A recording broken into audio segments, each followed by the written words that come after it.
Ngayon naman ay alamin natin ang magiging panahon sa mga susunod na oras mula kay April Enerio live mula sa Pag-asa DOST. April?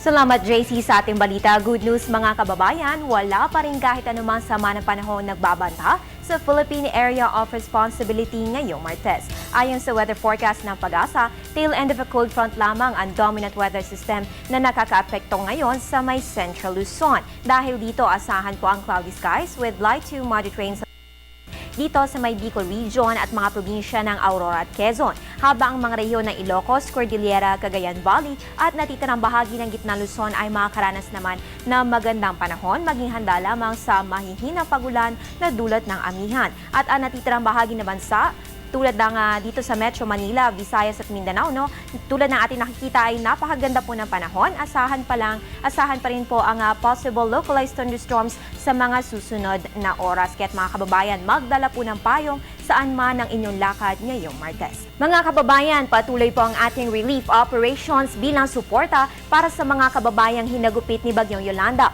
Maghalungkat pa rin tayo ng mga damit, tsinela, ready to eat na pagkain, inumin tubig pati mga gamot. Maaari lamang nadalhin ito sa Air 21 na pinakamalapit sa inyong lugar at sila ang maghahatid ng inyong mga donasyon sa mga lubos na nangangailangan. At kung nais makatulong sa relief and rehabilitation efforts, maaari lamang tumawag sa DSWD hotline 459-2131. Bukas po ang linyang ito 24/7 para sa inyong mga katanungan kaugnay ng volunteerism at donations.